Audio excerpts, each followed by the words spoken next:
This is the Nathan, Nat and Shaun podcast. Hey everybody. Good morning. We're on holidays. Yeah. So this podcast today, this is okay. You know when you want to cook dinner and then you haven't been to the shops for a while, so then you look in the fridge and you just like see the ingredients and go, okay, I think I can make something out of this. So it's like a mystery box challenge, is what you're saying. This is the stuff that's left over in the crisper. This podcast. We're going to taste that. Yeah. We're going to use it before it goes off. Now, I thought we'd do something really different right now. Yeah. I'm so sick of celebrities making money off books that we're going to read out every word of Matt Preston, a memoir, Big Mouth, just so everyone can just hear it. So it's and they don't have to buy it. Pages. Righto, so what chapter am I having? Because this is at least 30. This is at least $30 or something, isn't it? At least. Matt Preston, hello. Hello? Oh. Yeah, I can tell you, having read the whole book for the audiobook, it takes 8 hours. It's a really, really long read. I'm not doing overtime. Yeah.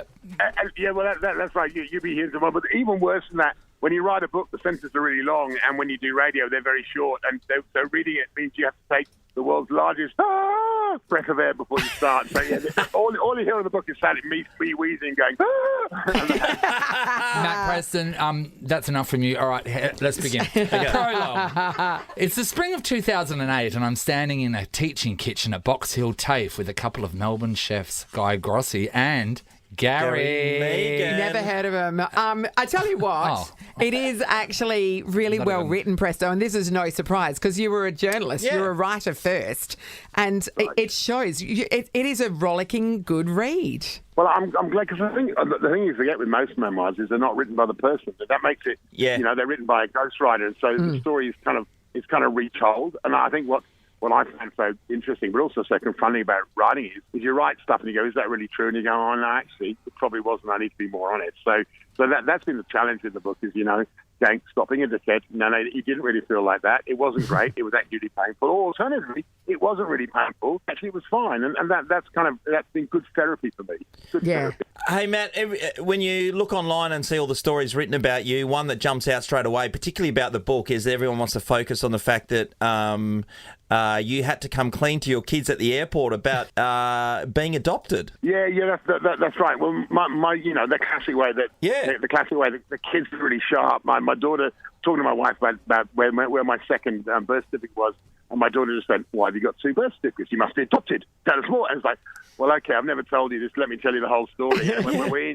We're standing at the gates for Jetstar. There's a million people, holidaymakers, screaming kids. It's like the worst possible moment, worst possible place to reveal deep held family secrets. But actually, there's never a good time for it. It was actually the perfect time, and it's the perfect place really to start the book and go, well, okay, we need to go back to what your grandparents got up to, what your grandmother got, what my grandparents got up, what your grandmother got up to, and reveal all that stuff. And there's never a right time to do that, but I think there's also, you just got to do it. And what I found the fascinating thing about this book, there are lots of kind of scandally stuff that you go, oh, that was quite unique. But the number of people, friends who go, oh my gosh, well, this happened to me, and suddenly we're talking about stuff that they've not talked about. It's been a kind of a commonly cathartic experience. No doubt. Yeah, for sure. Writing a memoir at the moment, saying the same thing. I was pretty excited that I'm on page 2.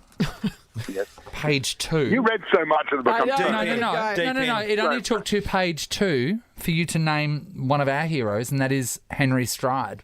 Oh, yes, Nath. I saw Henry. So Henry's your manager, of course, but she was also Sam Pang's manager. And she's the one that ended up penning a deal for Sam Pang to start a breakfast show at 7 a.m. and only work 2 hours. It's legendary in this industry, but she's the reason that you got on MasterChef. Yeah, she was.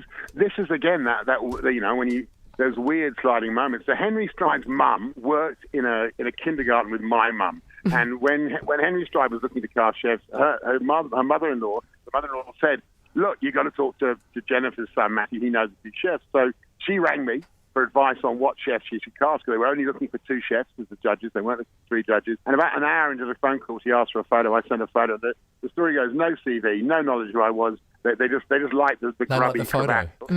And they went, bang, we'll have a third judge. If this guy can speak, we'll give him a role. So thank you very much to Henry Stride. So it's a huge part of the story is hers. And respect to you, I think the first person to do that 7 a.m. deal was actually Mick Malloy. Yeah, I think you're right. One of my great mentors. And what a brilliant idea. And don't you reckon? If you can pull it off, it's brilliant. This is a podcast of Nathan, Nat, and Shaun. Hey, Would Matt, love that. looking through the book too, I noticed there wasn't a chapter on the time that we first went out with you, which was when we went over, we were burger hunting around in WA. We ended out at Alfred's Kitchen. Yes. Yeah. It was one of my best moments ever. But it didn't make the book. Didn't make the is what I'm book. getting So at. what you're suggesting, it wasn't perhaps one of Matt Preston's best times ever? Perhaps. You know what? It was there in the first draft. It was there. Obviously, Alfred's was such a seminal moment. Going to the public bar, listening to how Shaun saved someone's life in the surf at Bali. You know, that they were all there. And my great admiration for Mr. McManus was obviously, you know, that was a chapter at least. You know, But it was severely cut by all the editors. And also it was wrong because it wasn't Shaun saving someone; it was Shaun being saved. Well, I was attempting to save I know, somebody. but it's my memoir. I remember it. Yes, as you remember it. My friends are good. Matt, I was intrigued by the story about the reason that you came to Australia being for love. Basically, you followed a girl here, but then that girl didn't pick you up from the airport. No, it was terrible. I think it took 9 months to get the kind of the de facto status to move over here. So our relationship, I reckon, had died. And I wasn't surprised because the night before I was about to fly out, it was like, "Are you sure it's a good idea you come?" And I've gone, "Oh well, I'm kind of, you know, like you know that moment in the cartoon when someone they run off a cliff and they realise they run off a cliff and they're trying to struggle to get back there. Yes. I was in that point. I came, and that relationship lived for maybe a couple of months, and then I started playing tennis with one of her friends, and that friend turned out to be the woman who I decided was the one I want to spend the rest of my life with, and we're still together 29 years on. Oh, so That's the moral of that is, if you're casually dating someone, always go and play tennis with their friend, just in case. Just don't know, no. Because their friend may be the one you're supposed to be with. Well, also always be the dump one because therefore you then get sympathy from their friends. That's the most important lesson. Oh, so make sure that you're good to dumped know. by the tennis friend. Gosh. Too smart. Tennis, you writing is tennis smart. down? Tennis friends.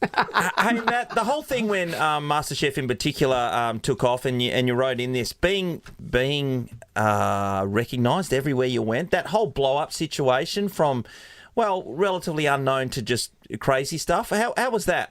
Look, I'd done a show called My Restaurant Rules. I'd had a snatch of that, and it kind of went to my head. I mean, I've thought about it. I was a bit of a dickhead, you know. But when it happened with MasterChef, it was such a surprise, and also I was, you know, a good 10 years older, and a good 10 years more sensible. And it was just like, what was lovely about MasterChef is, you know, people talk about fame, but it was more familiarity. Yeah. I'd walk down the street in person, people would say, "Oh, morning, Matt. Morning, Matt." And you go, "Hi, how you going?" And then be with my wife. She'd go, "Do you know them?" And I go, "No, they just watch the show, and they're just uncomfortable saying good morning." That's a beautiful privilege. And then the next question would be, they'd come up and say, and that they'd want a photo, and I go, "Where should I go?" And they'd tell me about a great Fijian place out in the suburbs, and you go, "Wow, thank you so much." You go out there and eat. So yeah, no, it's that whole thing of bizarrely you suddenly make a whole new raft of friends and acquaintances, which is beautiful. Yeah, just my favourite thing to do with you, you know, being Matt Preston, is to walk into a restaurant with you and just actually unannounced. hearing people's sphincters tighten. Yes. it's like and hearing that on Matt, the look on their faces is terrifying. That was a little too graphic, Nathan. A little too graphic. Oh, is that Michael Winslow in the room? But you must be used to that reaction, that crestfallen, "Oh no." I mean, they're happy and they're terrified all at once. Yeah, well, I think, and your job then is to go, "I'm so excited to be here. I've heard pretty good things about this dish, and what else do you recommend?" And you want them to have that moment of pride when they put something that they know is really good, and you go, "Gee, that's delicious." That's a lovely thing to be able to do. So I think because I stopped reviewing 14 years ago, that kind of is the man with a big stick kind of thing dissipated, and now I just love it because you can automatically start from a point where you say, "What can I have? What do you recommend? What do you think?" And they get excited because I'm excited, and that's again, you know, that's the great joy of meeting new people, is the excitement that that I feel and that they feel as well. That's beautiful. Well, it's a rollicking read. Everybody should grab a copy of Big Mouth, or Nathan can read it to you if you like. I'll be doing a reading today at Forest Chase from 10 a.m. And Matt, the cover, you look unbelievably handsome. We know you're a handsome dude anyway, but that's a great photo, and the graphics are outstanding. Yeah. Can I tell you one thing? They say the camera doesn't lie, but gee, in the hands of the right photographer, it certainly lies. No, you look amazing. Tells a few white lies, that's all. It's great to catch up, Matt. Come to Perth and see us again. We haven't seen you in ages. Yeah, I know. I was saying it's really unfair. It's one of my great joys is coming and hanging with you and you taking me somewhere really, really exciting. So let's work that out. Next year, let's make it happen. I want another fancy pants party. Yeah, that was great. How was that? Granted, some very special times, but not special enough to make it into the book. Make it into the book. Nathan, Nat and Shaun is a Nova podcast. For more great comedy shows like this, head to novapodcasts.com.au. Nova.